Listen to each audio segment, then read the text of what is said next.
So great to have you on our new series, Under the Duvet with the Pleasure Project, in which we are talking to all our favourite pleasure propagandists about what's going on for them during sex during COVID, basically, and pleasure during COVID. And so I'm very super excited to introduce Gerda from The Case for Her, which is an amazing initiative that basically shines a light into all the dark corners of stigma and taboo when it comes to women's health globally. And we at the Pleasure Project love The Case for Her for that and feel that we have found a real ally in that. But over to you, Gerda. Do you want to let us know a bit about The Case for Her, and then also what you've been doing during COVID and how it's affected your work, basically?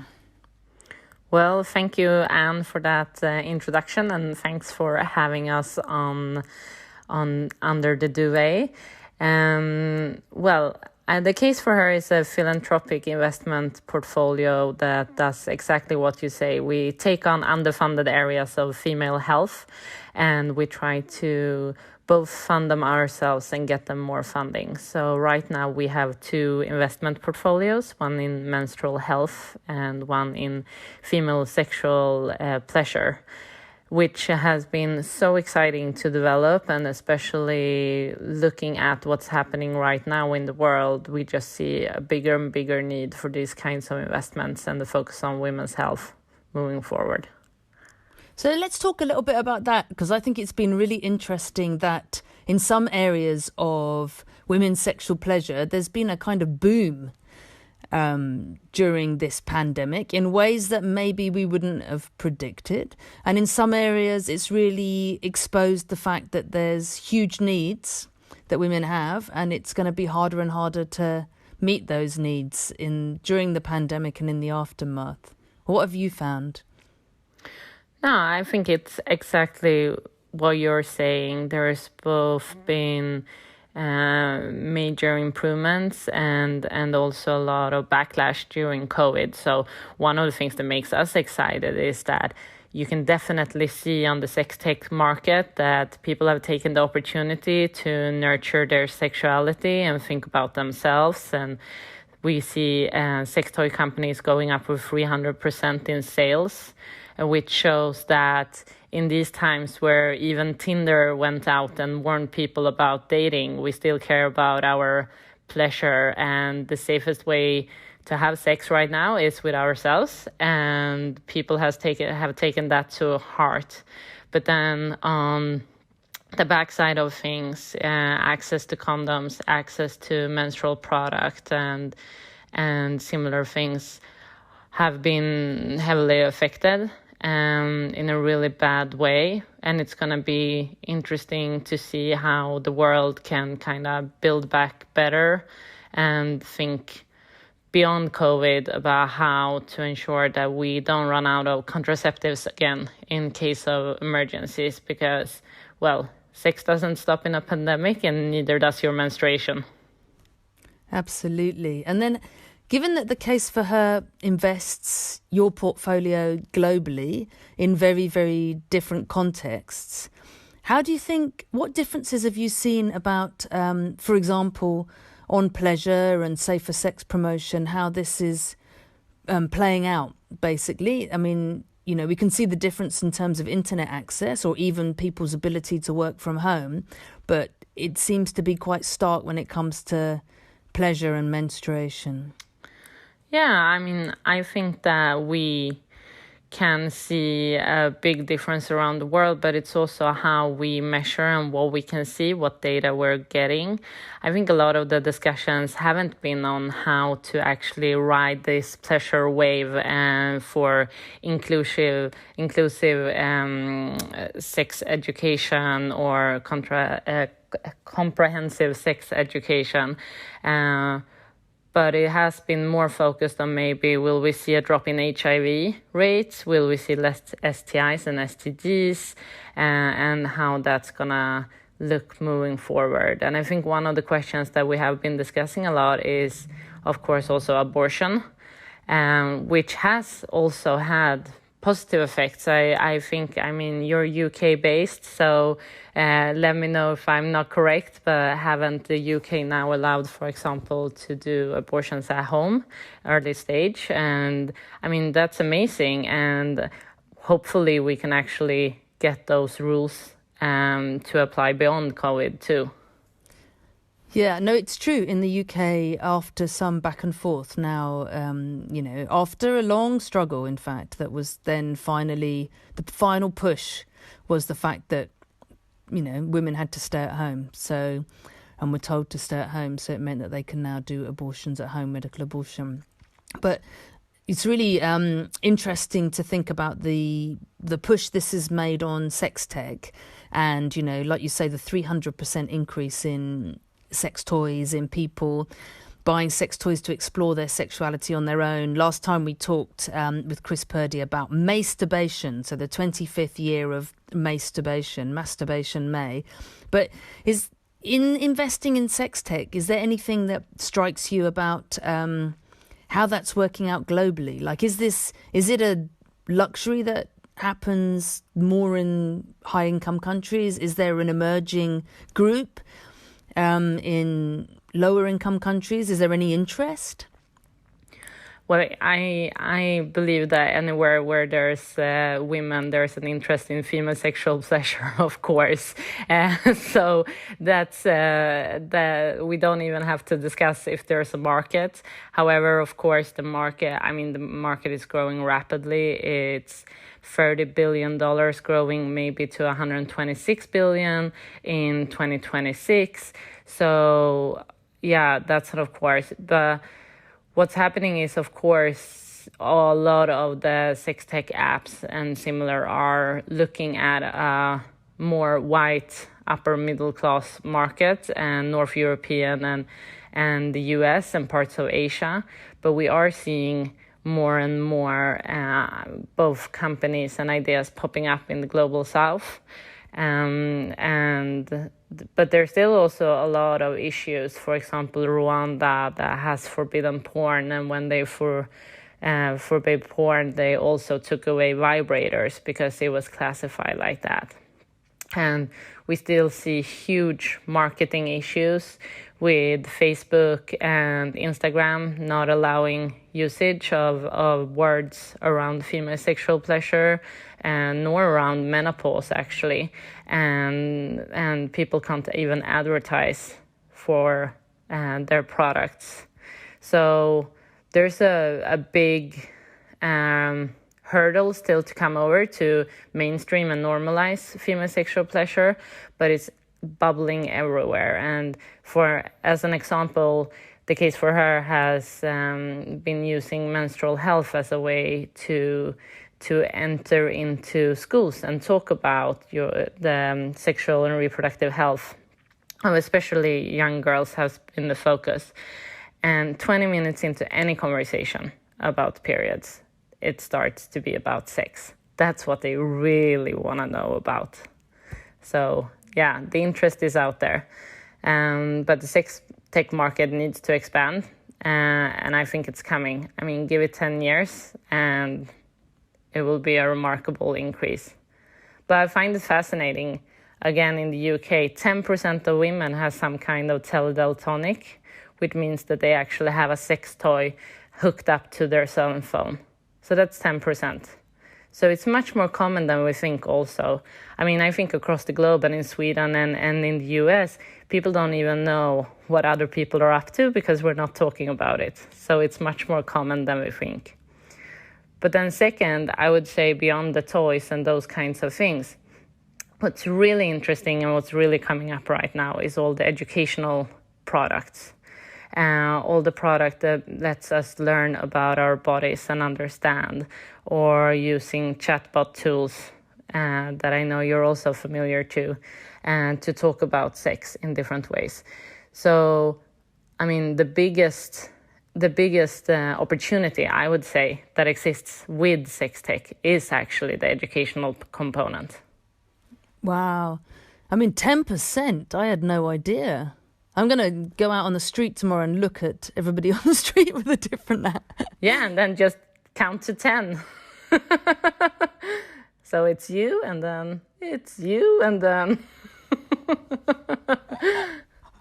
That's phenomenal. It's great, though. It's great. And the figures that you're quoting are also huge in terms of the industry. One thing that I often think about is the disparity that you talk about, and maybe the kind of increased restrictions in some countries. And I've lived in different countries where, import of sex toys was illegal, and therefore people found ways around it or adapted what was available in sort of household objects or kitchen implements, which isn't always safe, but was what people had to do. What do you think, where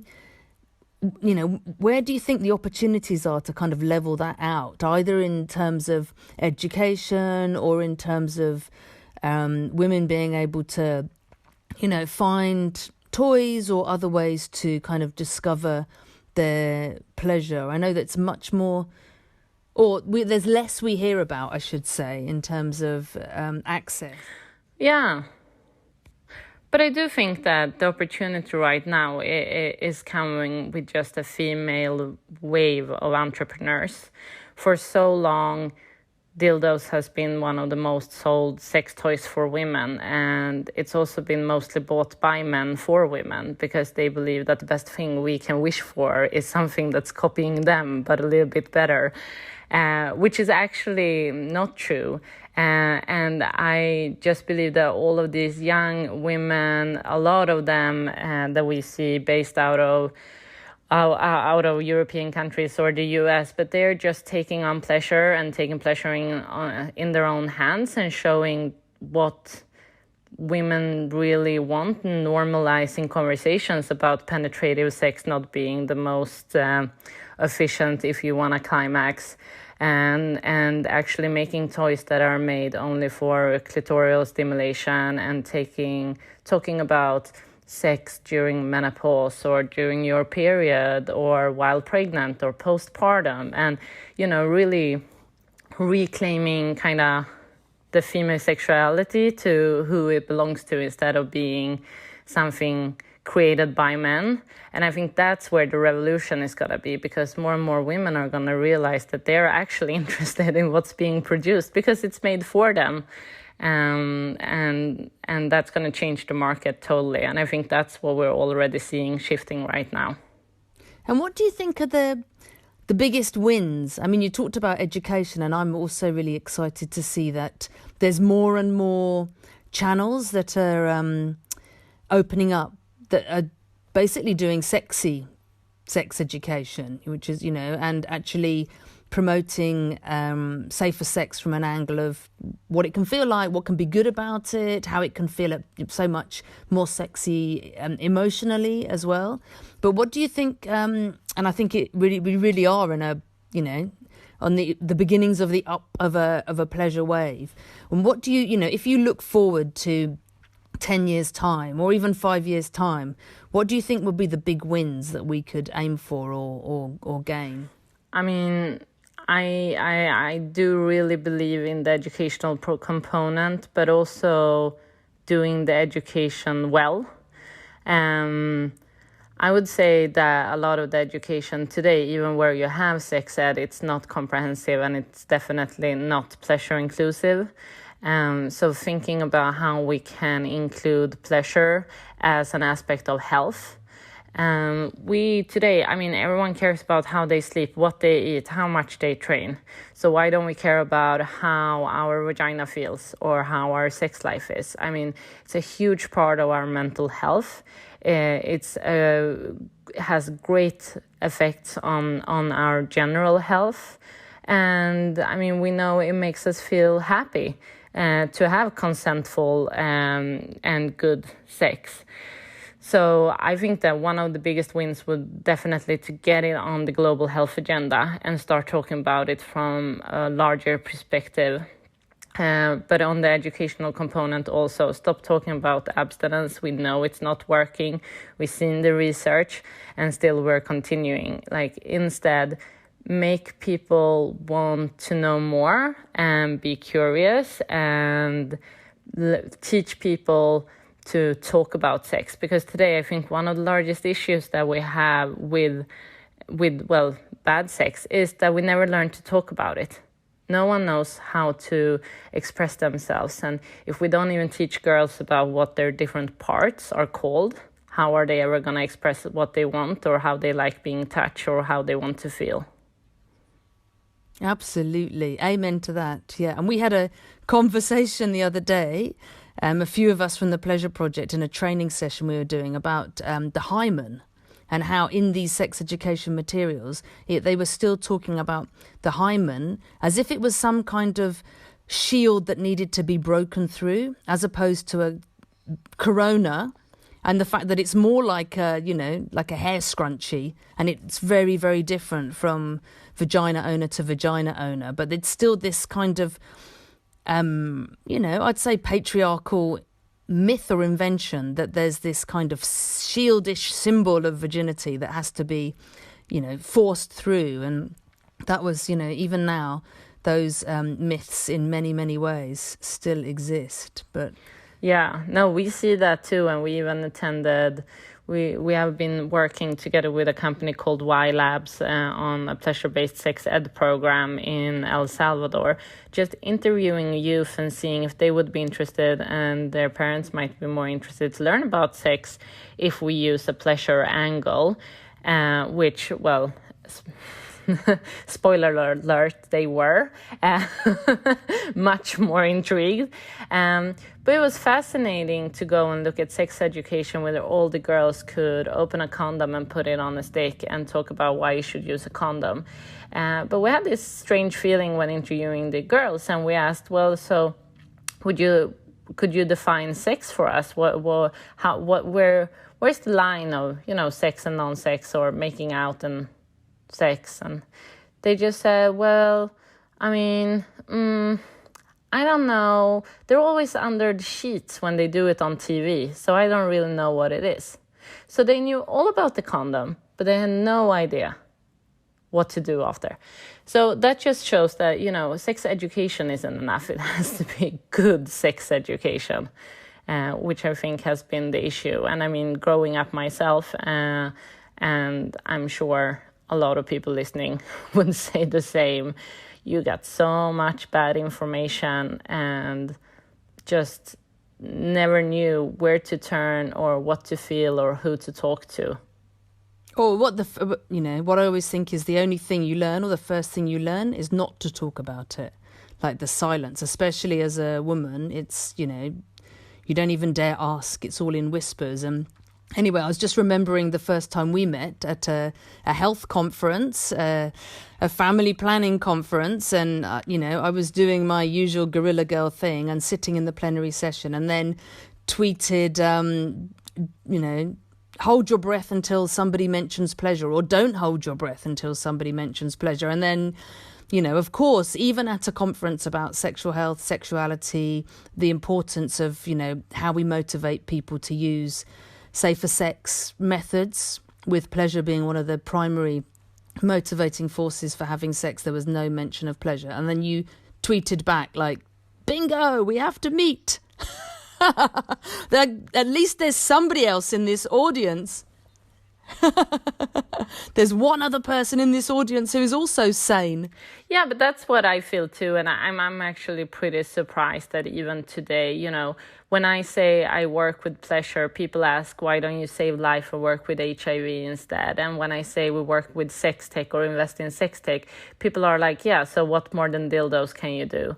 So like the perception is just so off. And I think that's our, as an investor, the uphill battle we're fighting all the time to get people to understand that this is a much larger question about confidence and mental health and general health and family planning. And, of course you're gonna seek out more goods and services if you're not scared or stigmatized to talk about your vagina when you have an STD. It's just an of course, and if anyone that thinks about it agrees, but the problem is that people have never thought about it because we never talk about it. Yeah, absolutely. And also, Sex is good for your health. It's not just good for your sexual health. It's, stops you having so much heart disease or improves your mental health. And Yeah, but we do need some more studies on women on that, because most of the studies are still on men, so we don't actually know. Maybe it, expands our lifespan with 10 years if we have good sex all our life. What would we know? it feels like that should be the right answer, but we need to find out. It's the fountain of youth. Intuitively, that feels like it might be the right answer. So just before we finish off, you mentioned porn earlier and the fact that, more and more, with the rise of sex tech, there's also the rise of access to porn all around the world. And have you got anything that you can leave us with about, what we need to think about in terms of access to sexually explicit media? That, that sort of train has left the station, basically. It's now become the kind of primary mode of people understanding sex in some ways, but from a very particular angle. But I don't know if you've got any thoughts on that, or the Case for Her's been doing any work in that area. So we have been working a little bit with the Pleasure Project, I guess, but we haven't been pushing anything explicitly. But I think that what we really believe is that, that train has left the station. Now it's about teaching people to talk about it. If you sit and watch a movie with your kids and someone gets hit in the head, you will say, oh, you would die of that in real life. That's not for real. That's just in the movie. But you aren't around when your kids watch porn, so you don't say anything, and they might believe that a lot of the things are how people would like it.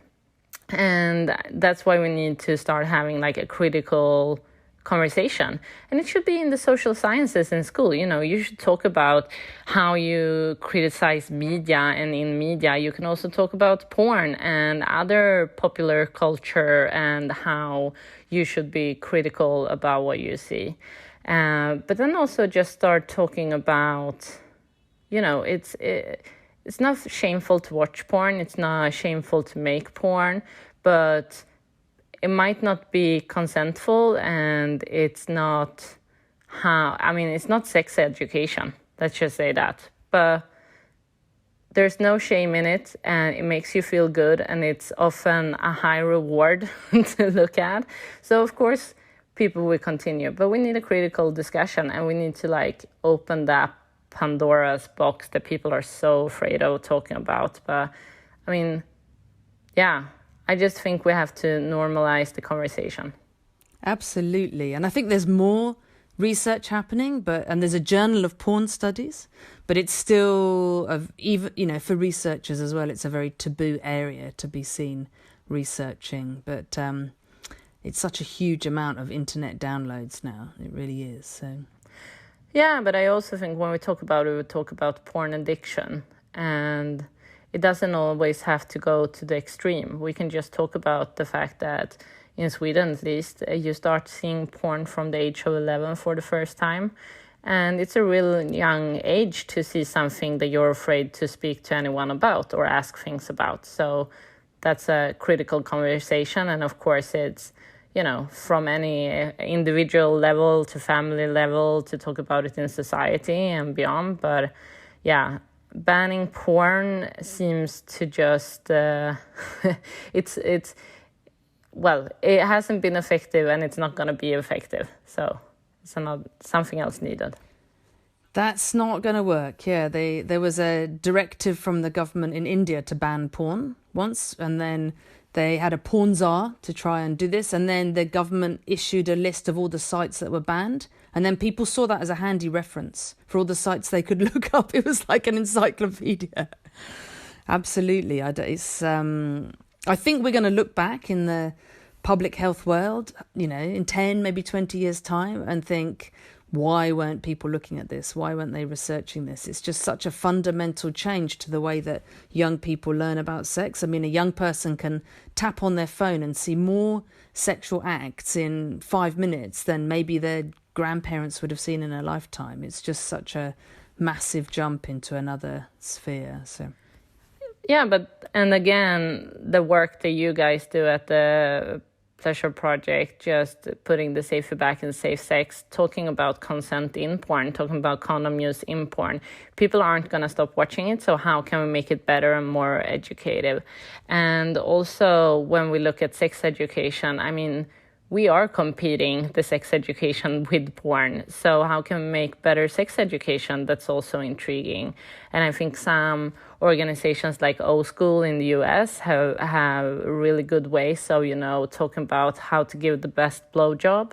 And it's with consent in a safe space where you feel good with someone you want to do it with. And you can just shift the conversation and intrigue people to actually listen to what you're going to say. Absolutely. With that, huge thank you. I think we could talk for hours and hours. We've got our wine here. We're under the duvet. People can't see us, but we could always be. It's great chatting with you, and we could talk for hours and hours and hours. But thank you for all of your inspiring words and stimulating thoughts, and thank you very much for taking this time out to get under the duvet with the Pleasure Project. I can see that you're under your thin Swedish duvet because you've got the height of summer. We have the height of summer, so it's a thin duvet, but it was really cozy to be here with you. I'm gonna continue chatting like this. This is the best way to have meetings, I realize now. In the time of COVID, everyone's just gonna see me in my pajama under the duvet. It's very apt, isn't it? The office in the bedroom. Yeah. Thank you. Thank you, Anne.